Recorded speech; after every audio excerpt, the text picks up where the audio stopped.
Antologi Pembacaan Firman Tuhan yang Maha Kuasa.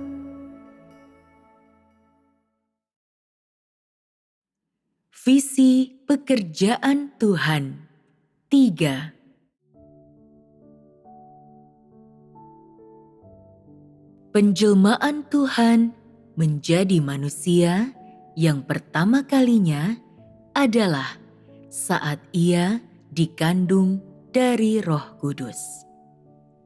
Penjelmaan ini berkaitan dengan pekerjaan yang ingin dilakukannya. Nama Yesus menandai permulaan zaman baru, yakni zaman kasih karunia. Ketika Yesus mulai melakukan pelayanannya, Roh Kudus pun mulai bersaksi tentang nama Yesus. Tetapi nama Yahweh tidak lagi dibicarakan. Sebaliknya, Roh Kudus melakukan pekerjaan yang baru, terutama dalam nama Yesus. Kesaksian mereka yang percaya kepadanya ditujukan kepada Yesus Kristus, dan demi Yesus Kristus pula pekerjaan mereka. Dengan berakhirnya zaman hukum Taurat Perjanjian Lama, berarti bahwa pekerjaan yang dilakukan terutama atas nama Yahweh telah selesai.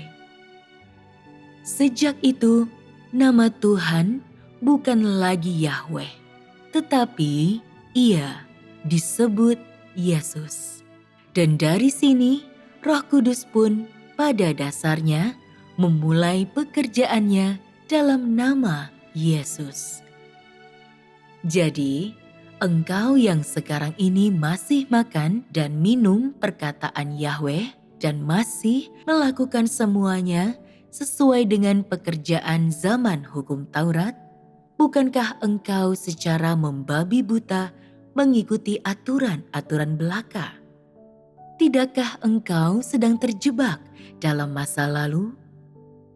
Engkau semua saat ini tahu bahwa akhir zaman telah tiba. Mungkinkah pada kedatangannya nanti, Dia masih akan disebut Yesus? Yahweh memberitahu orang Israel bahwa Mesias akan datang. Tetapi ketika Mesias itu datang, Dia tidak disebut Mesias, melainkan Yesus. Yesus berkata bahwa Dia akan kembali dan bahwa Dia akan kembali dengan cara sebagaimana Dia telah pergi. Ini adalah perkataan Yesus sendiri. Tetapi apakah engkau melihat bagaimana cara Yesus pergi? Yesus naik awan putih. Tetapi mungkinkah Dia secara pribadi akan kembali di tengah-tengah manusia dengan awan putih itu juga? Kalau begitu, bukankah Dia akan tetap disebut Yesus? Ketika Yesus datang lagi, zaman sudah akan berubah. Maka mungkinkah Dia tetap akan disebut Yesus? Apakah Tuhan dapat dikenali dengan nama Yesus saja? Tidak mungkinkah Dia disebut dengan nama yang baru pada zaman yang baru? Dapatkah gambar satu pribadi dan satu nama tertentu merepresentasikan Tuhan seutuhnya? Di setiap zaman, Tuhan melakukan pekerjaan baru dan disebut dengan nama baru.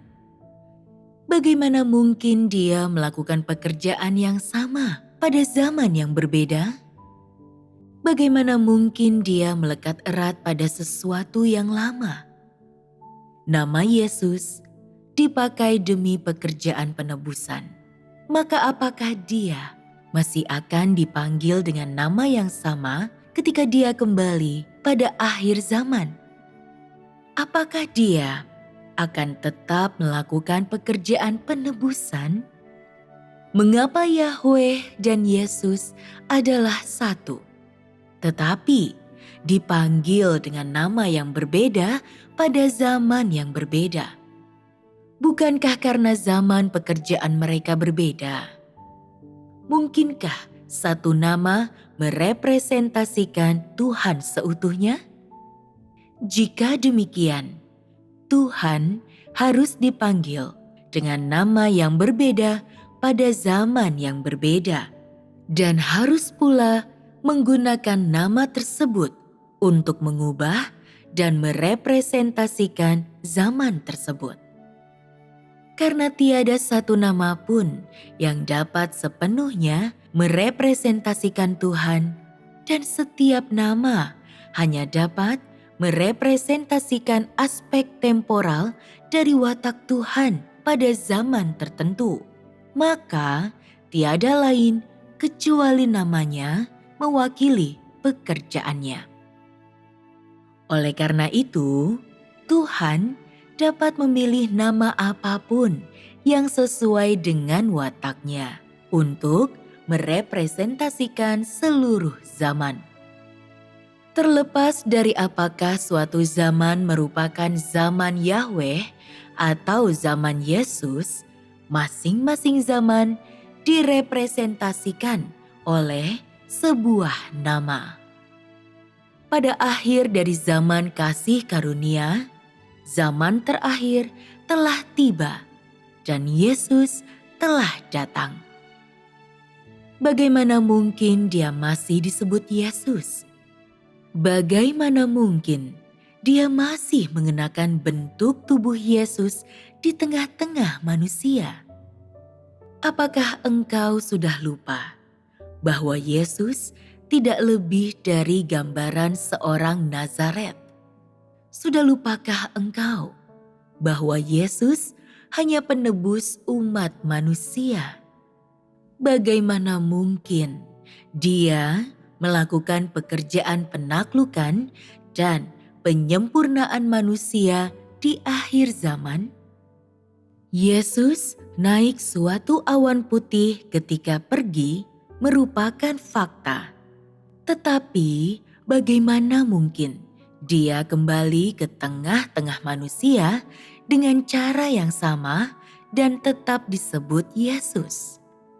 Jikalau benar dia sudah datang di atas awan, bagaimana mungkin manusia tidak mengenalnya?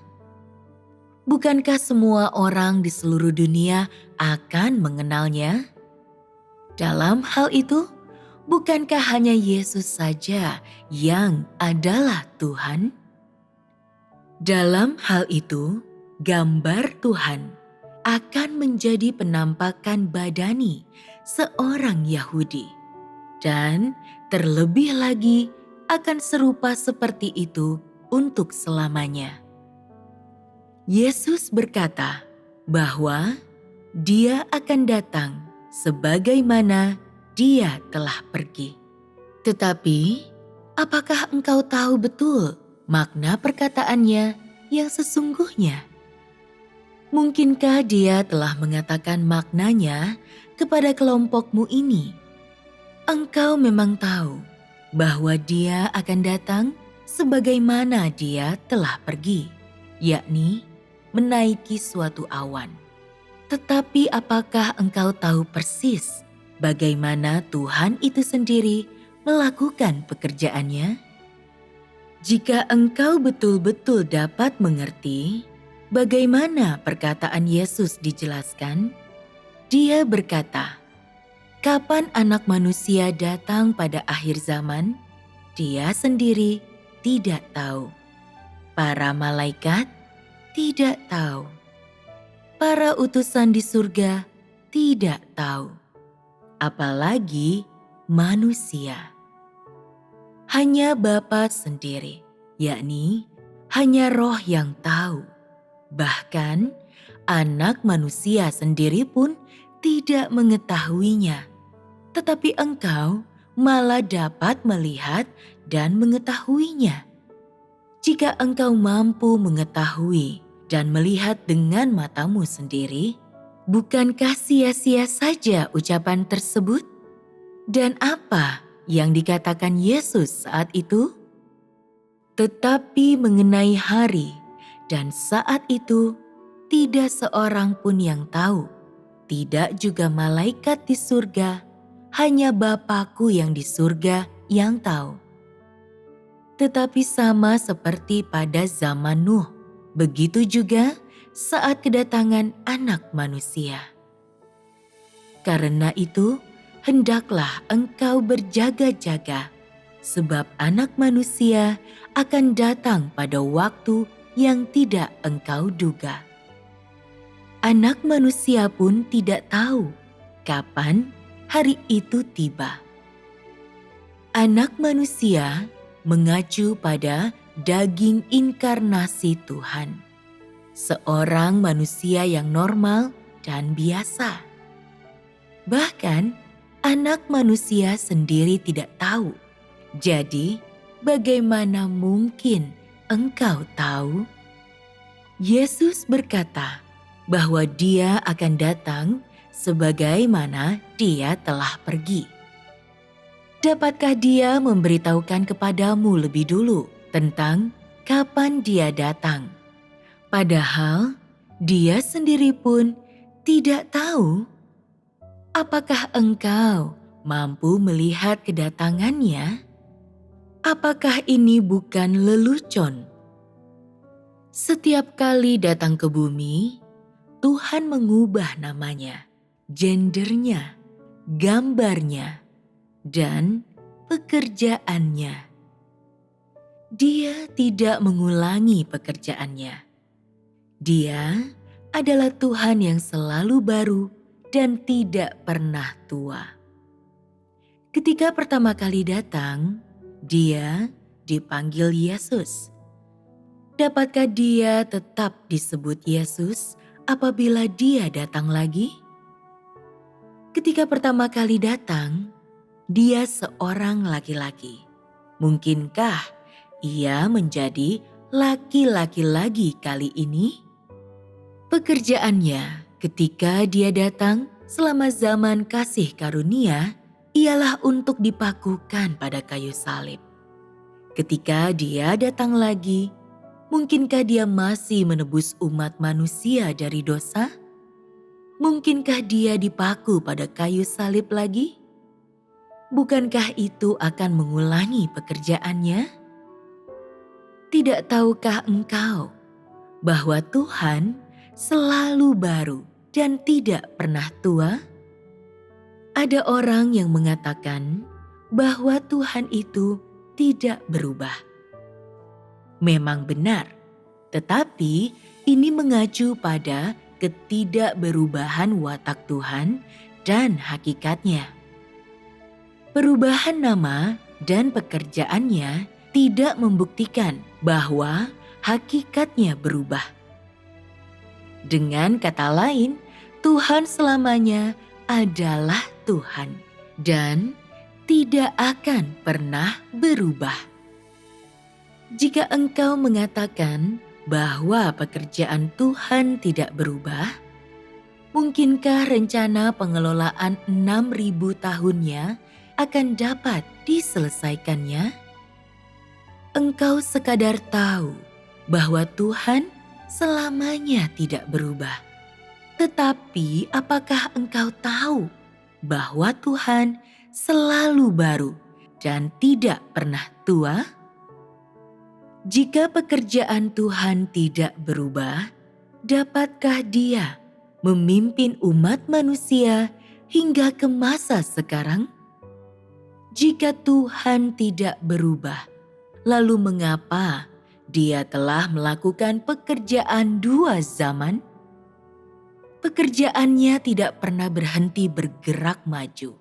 Dalam artian bahwa tahap demi tahap Ia menyingkapkan wataknya kepada manusia. Dan yang Dia ungkapkan adalah watak inherennya. Pada mulanya, watak Tuhan tersembunyi dari manusia. Dia tidak pernah secara terbuka menyingkapkan wataknya kepada manusia. Dan manusia sama sekali tidak memiliki pengetahuan tentang Dia. Karena itu, dia secara bertahap menggunakan pekerjaannya untuk menyingkapkan wataknya kepada manusia. Tetapi bekerja dengan cara ini tidak berarti bahwa watak Tuhan berubah di setiap zaman. Tidak dapat diartikan bahwa watak Tuhan terus berubah karena kehendaknya selalu berubah.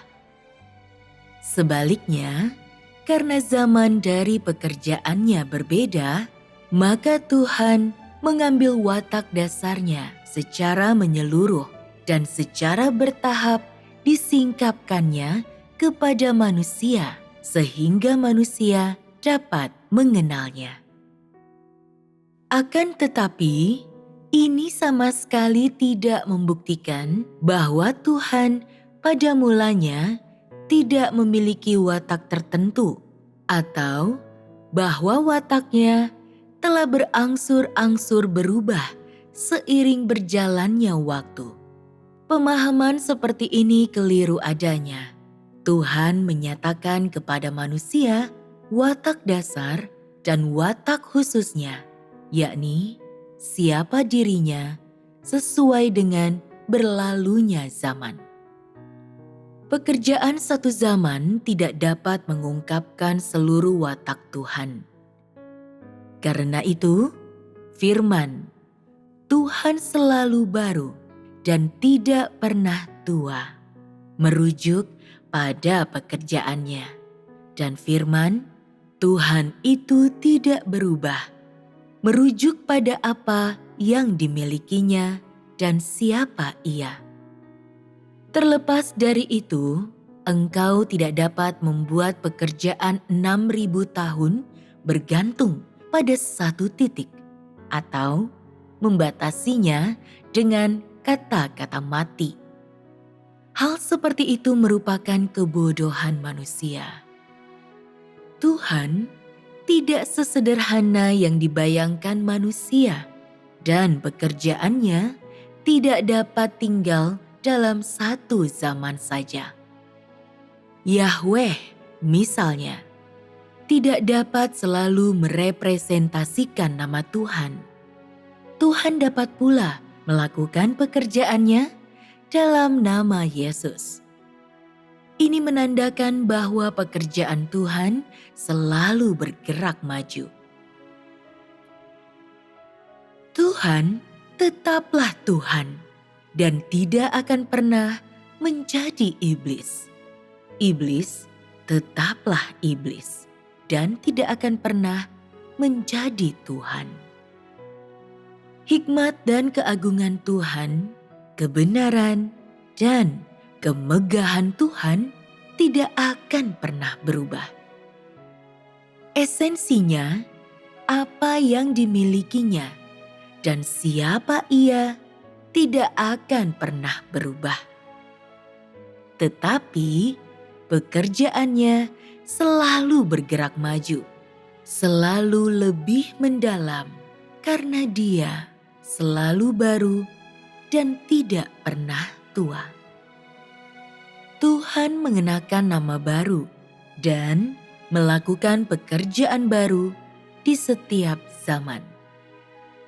Demikian pula di setiap zaman, Dia mengizinkan makhluknya melihat kehendaknya yang baru dan wataknya yang baru. Jika di zaman baru, orang gagal melihat pengungkapan watak Tuhan yang baru, apakah mereka tidak akan memakukan Dia pada kayu salib untuk selamanya? Kalau begitu, apakah mereka tidak pula mematok batasan tentang Tuhan? Jika Tuhan datang ke dunia hanya sebagai laki-laki, maka orang mendefinisikan Dia sebagai Tuhan atas laki-laki, dan orang tidak akan pernah percaya bahwa Dia adalah Tuhan atas perempuan. Para lelaki lalu menganggap bahwa ada kesamaan antara mereka dan Tuhan, yakni sama-sama laki-laki, dan bahwa Tuhan adalah kepala para lelaki. Lalu, bagaimana dengan perempuan? Tidak adil. Bukankah ini perlakuan istimewa bagi laki-laki? Kalau begini keadaannya, semua orang yang Tuhan selamatkan adalah laki-laki seperti dirinya, dan tidak seorang perempuan pun akan diselamatkan. Sewaktu menciptakan umat manusia, Tuhan menciptakan Adam dan Dia menciptakan Hawa.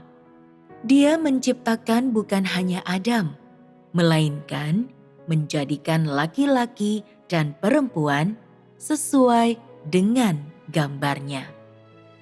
Maka Tuhan bukan hanya Tuhan atas laki-laki, melainkan juga Tuhan atas perempuan. Tuhan memasuki tahap pekerjaan baru di akhir zaman. Dia akan menyingkapkan lebih banyak lagi wataknya. Tetapi bukan watak belas kasihan dan kasih sebagaimana pada zaman Yesus. Karena Dia mempunyai pekerjaan baru, maka pekerjaan baru ini akan disertai dengan watak baru. Jadi, seandainya pekerjaan ini dilakukan oleh Roh, dan seandainya Tuhan tidak menjadi manusia, lalu Roh ini berbicara langsung melalui guntur, sehingga tiada cara bagi manusia untuk berkomunikasi dengannya. Akankah manusia dapat mengetahui watak Tuhan? Seandainya Roh melakukan pekerjaan itu sendirian saja, tidak akan ada cara bagi manusia untuk mengetahui watak Tuhan.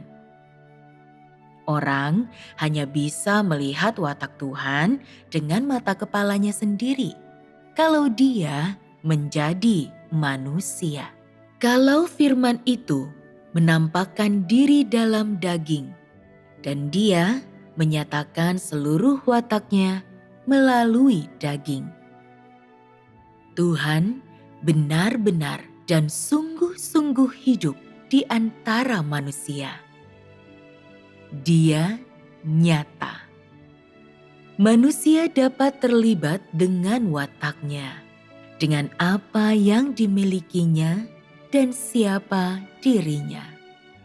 Hanya dengan cara ini, manusia dapat benar-benar mengenal Dia. Pada saat yang sama, Tuhan juga telah merampungkan pekerjaannya sebagai Tuhan adalah Tuhan atas laki-laki dan Tuhan atas perempuan, dan menyelesaikan seluruh pekerjaannya dalam daging. Dia tidak akan melakukan pekerjaan yang sama di zaman manapun. Karena akhir zaman telah tiba, Dia akan melakukan pekerjaan akhir zaman dan menyingkapkan semua watak yang merupakan miliknya di akhir zaman. Akhir zaman mengacu pada suatu zaman tersendiri. Zaman ketika Yesus mengatakan, "Engkau semua pasti akan menghadapi bencana, gempa bumi, kelaparan, malapetaka," yang akan menunjukkan bahwa ini adalah zaman baru dan bukan lagi merupakan zaman kasih karunia yang lama. Andaikan saja seperti yang dikatakan orang bahwa Tuhan selamanya tidak berubah, wataknya selalu pengasih dan penyayang, Dia mengasihi manusia seperti dirinya sendiri. Dia menawarkan keselamatan bagi setiap manusia dan tidak pernah membenci manusia, mungkinkah pekerjaannya akan berakhir? Ketika Yesus datang dan dipaku pada kayu salib, mengorbankan dirinya sendiri bagi semua orang berdosa dan mempersembahkan dirinya di atas mezbah, Dia telah menyelesaikan pekerjaan penebusan dan mengakhiri zaman kasih karunia. Jadi, apa gunanya mengulangi pekerjaan zaman itu di akhir zaman? Tidakkah melakukan yang sama seperti itu merupakan penyangkalan terhadap pekerjaan Yesus? Seandainya Tuhan tidak melaksanakan pekerjaan penyaliban ketika Dia datang pada tahap ini, namun tetap mengasihi dan berbelas kasih, mungkinkah Dia dapat mengakhiri zaman itu? Mungkinkah Tuhan yang mengasihi dan berbelas kasih dapat mengakhiri zaman itu? Dalam pekerjaan terakhirnya untuk mengakhiri zaman, salah satu watak Tuhan ialah menghajar dan menghakimi. Dengan watak ini, Dia menyingkapkan segala sesuatu yang tidak benar untuk menghakimi semua orang secara terbuka dan menyempurnakan mereka yang mengasihinya dengan hati yang tulus. Watak seperti inilah yang dapat mengakhiri zaman. Akhir zaman telah tiba. Semua makhluk ciptaan akan dikelompokkan menurut jenis mereka dan dibagi ke dalam kategori berbeda berdasarkan sifat mereka. Ini saat ketika Tuhan mengungkap kesudahan manusia dan tempat tujuan mereka. Jika manusia tidak mengalami hajaran dan penghakiman, tidak akan ada jalan untuk mengungkap ketidakpatuhan serta ketidakbenaran mereka. Hanya melalui hajaran dan penghakimanlah kesudahan semua makhluk ciptaan bisa diungkapkan. Manusia hanya menunjukkan watak aslinya ketika ia dihajar dan dihakimi. Yang jahat akan dikumpulkan bersama yang jahat, yang baik dengan yang baik, dan semua manusia akan dikelompokkan berdasarkan jenis mereka. Melalui hajaran dan penghakiman, kesudahan semua ciptaan akan diungkap, sehingga yang jahat bisa dihukum dan yang baik diberikan upah, dan semua orang menjadi tunduk di bawah kekuasaan Tuhan. Semua pekerjaan ini harus dicapai melalui hajaran dan penghakiman yang benar, karena kerusakan manusia telah mencapai puncaknya dan ketidakpatuhan mereka semakin parah. Hanya watak Tuhan yang benar, yang pada prinsipnya adalah termasuk hajaran dan penghakiman serta diungkapkan di akhir zaman, yang bisa benar-benar mengubahkan dan menyempurnakan manusia. Hanya watak ini yang bisa menyingkap kejahatan dan menghukum semua yang tidak benar dengan keras. Oleh karena itu, watak seperti ini dijiwai dengan makna penting zaman, dan pengungkapan serta pergelaran wataknya dinyatakan demi kepentingan pekerjaan setiap zaman yang baru. Namun, tidak berarti bahwa Tuhan menyatakan wataknya secara sewenang-wenang dan tanpa makna. Andaikan dalam menyingkapkan kesudahan manusia selama akhir zaman, Tuhan masih menganugerahi manusia dengan belas kasihan dan kasih yang tak terhingga dan terus mengasihinya. tidak memperhadapkan manusia dengan penghakiman yang benar, melainkan menunjukkan toleransi, kesabaran, dan pengampunan kepadanya, dan mengampuni manusia tanpa peduli betapa beratnya dosa mereka dan tanpa penghakiman yang benar sedikit pun. Kapankah semua pengelolaan Tuhan akan diakhiri? Kapankah watak seperti itu dapat menuntun orang ke tempat tujuan yang pantas bagi umat manusia? Misalkan saja ada seorang hakim yang selalu mengasihi, seorang hakim yang berwajah ramah dan berhati lembut. Dia panjang sabar dan selalu mengasihi orang tanpa memandang bulu dan tanpa memandang kejahatan yang mungkin dilakukannya. Dapatkah ia memberi putusan yang benar dalam penghakiman? Selama akhir zaman, hanya penghakiman yang benar yang dapat mengelompokkan manusia menurut jenisnya dan membawa manusia ke dalam dunia baru. Dengan kata lain, seluruh zaman diakhiri melalui watak Tuhan yang benar, yakni menghakimi penghakiman dan hajaran. Pekerjaan Tuhan dalam keseluruhan pengelolaannya sangat jelas. Zaman kasih karunia adalah zaman kasih karunia, dan akhir zaman adalah akhir zaman. Ada perbedaan yang jelas antara setiap zaman, karena di setiap zaman Tuhan melakukan pekerjaan yang mewakili zaman itu. Supaya pekerjaan pada akhir zaman dilakukan, harus ada siksa api, penghakiman, hajaran, murka, dan penghancuran untuk mengakhiri zaman tersebut.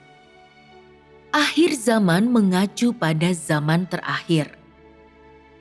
Selama zaman terakhir, apakah Tuhan tidak akan mengakhiri zaman tersebut?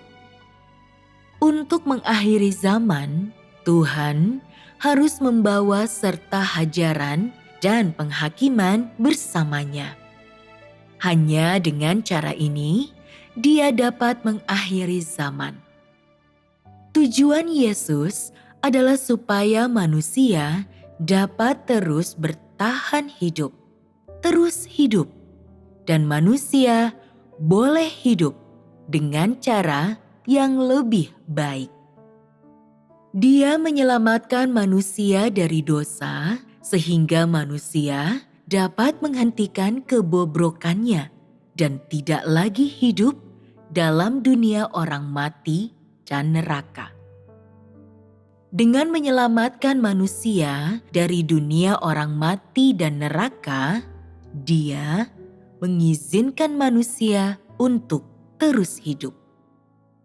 Sekarang, akhir zaman telah tiba. Dia akan memusnahkan manusia dan menghancurkan ras manusia seluruhnya. Artinya, Dia akan mengubah pemberontakan umat manusia. Karena alasan ini, mustahil bagi Tuhan dengan watak belas kasihan dan kasih masa lalu untuk mengakhiri zaman atau membuat rencana pengelolaan 6.000 tahun berhasil. Setiap zaman ditandai dengan representasi khusus watak Tuhan, dan di setiap zaman terdapat pekerjaan yang mesti dilakukan Tuhan.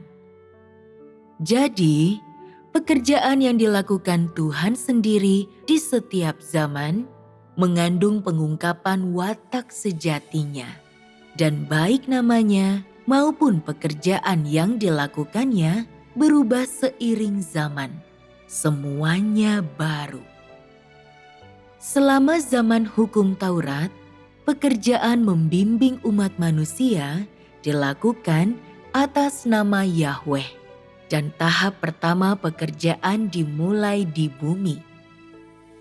Pada tahap ini, pekerjaan itu terdiri dari membangun bait suci dan mezbah, menggunakan hukum Taurat untuk membimbing orang Israel dan bekerja di tengah-tengah mereka. Dengan membimbing orang Israel, dia membangun suatu pangkalan untuk pekerjaannya di bumi. Dari pangkalan ini, dia memperluas pekerjaannya melampaui Israel, yang berarti bahwa dari Israel dia memperluas pekerjaannya keluar, sehingga generasi selanjutnya secara bertahap mengetahui bahwa Yahweh adalah Tuhan dan bahwa adalah Yahweh yang menciptakan langit bumi dan segala sesuatunya, dan adalah Yahweh yang menjadikan segala makhluk. Dia menyebarluaskan pekerjaannya melalui orang Israel kepada suku bangsa lain. Tanah Israel adalah tempat suci pertama pekerjaan Yahweh di bumi. Dan di tanah Israel pula Tuhan pertama kali bekerja di bumi.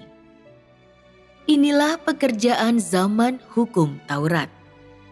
Selama zaman kasih karunia, Yesuslah Tuhan yang menyelamatkan manusia.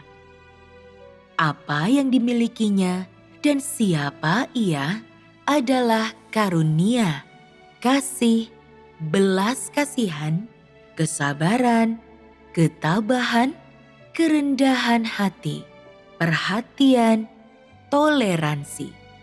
Dan karena itu, sangat banyak pekerjaan yang telah dilakukannya adalah demi penebusan manusia.